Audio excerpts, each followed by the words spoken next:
Assalamualaikum warahmatullahi wabarakatuh. Saya Nece Sifa Sazabila. Di sini saya akan menjelaskan tentang teknik pencitraan otak untuk memenuhi tugas mata kuliah keperawatan jiwa. Dulu, otak hanya dapat dipelajari melalui tindakan pembedahan atau otopsi. Nah, sekarang setelah 25 tahun terus dikembangkan, teknik pencitraan otak ini dapat memungkinkan kita untuk melakukan visualisasi struktur dan fungsi otak yang bermanfaat dalam mendiagnosis beberapa gangguan otak dan membantu untuk menghubungkan area otak tertentu dengan area yang spesifik. Nah, teknik pencitraan otak ini juga dapat membantu dalam melakukan riset untuk menemukan penyebab gangguan jiwa. Pemeriksaan diagnostik yang merupakan prosedur dari teknologi pencitraan otak itu ada 4. Yang pertama adalah computed tomography atau CT, yang merupakan metode menggunakan sinar ekserial otak dengan hasil gambar struktural dan durasinya 20-40 menit. Yang kedua adalah magnetic resonance imaging atau MRI, yaitu metode pencitraan dengan menggunakan gelombang radio dari otak yang dideteksi dari magnet dengan hasil gambar struktural dan durasi 45 menit. Yang ketiga adalah positron emission tomography atau PET, yaitu metode pencitraan dengan pelacak radioaktif yang disuntikan ke dalam aliran darah dan dipantau ketika klien melakukan aktivitas dengan hasil fungsional dan durasi 2-3 jam. Lalu yang terakhir, yang keempat adalah single photon emission computed tomography atau SPECT. Metode pencitraannya sama dengan PET tadi dengan hasil fungsional dan durasi 1-2 jam. Nah, sekarang kita akan membahas tentang computed tomography atau CT, atau yang juga disebut sebagai computed axial tomography atau CT scan, yaitu adalah suatu prosedur pengambilan gambar potong melintang atau irisan selapis demi selapis dengan menggunakan pancaran sinar X yang tepat.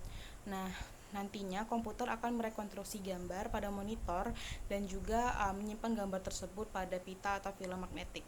Nah, CT scan ini dapat memvisualisasikan jaringan lunak otak dan dapat digunakan untuk mendiagnosis tumor, efusi, dan metastasis serta untuk menentukan ukuran ventrikel pada otak. Dan ditemukan pada beberapa penderita skizofrenia itu menunjukkan mengalami pembesaran ventrikel otaknya. Nah, yang kedua adalah magnetic resonance imaging atau MRI, yaitu suatu tipe scan tubuh menggunakan medan energi yang sangat besar diciptakan dari magnet dan gelombang radio. Nah, medan energi yang dikonversikan nanti akan menjadi gambar atau pemindaian visual. MRI akan menghasilkan gambar jaringan yang lebih rinci dan lebih kontras daripada CT dan dapat menunjukkan pola aliran darah dan perubahan jaringan seperti area edema. MRI juga dapat digunakan untuk memeriksa ukuran dan ketebalan struktur otak. Pada tahun 1995, Salomon dan Goldman-Rekic itu menemukan reduksi ketebalan kortikal sebesar 7% pada penderita skizofrenia. Nah, selanjutnya ada 2 pemeriksaan yang lebih maju daripada CT scan dan MRI tadi, yaitu ada PET atau positron emission tomography dan SPECT, yaitu adalah single photon emission computed tomography yang juga dapat digunakan untuk memeriksa fungsi otak. Pada prosedur ini menggunakan metode ada zat radioaktif yang akan disuntikan ke dalam aliran darah dan aliran zat tersebut akan dipantau ketika klien melakukan aktivitas kognitif yang diinstruksikan oleh operator.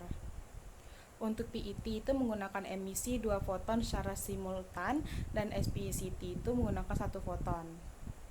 Untuk PET juga memberikan resolusi yang lebih baik dengan gambar yang lebih tajam dan jelas.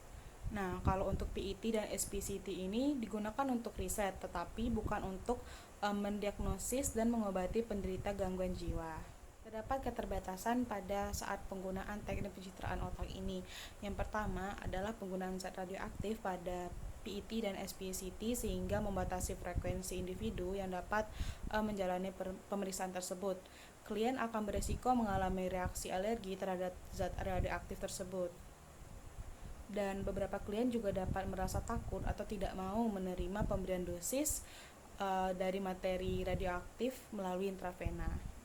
Lalu yang selanjutnya adalah biaya pembelian dan pemeliharaan alat pencitraan otak ini mahal sehingga alat tersebut terbatas. Untuk harga kamera PET itu sekitar 2,5 juta dolar, harga kamera SPCT itu sekitar 500.000 dolar. Lalu selanjutnya beberapa individu tidak dapat mentoleransi prosedur ini karena merasa takut atau klaustrofobia.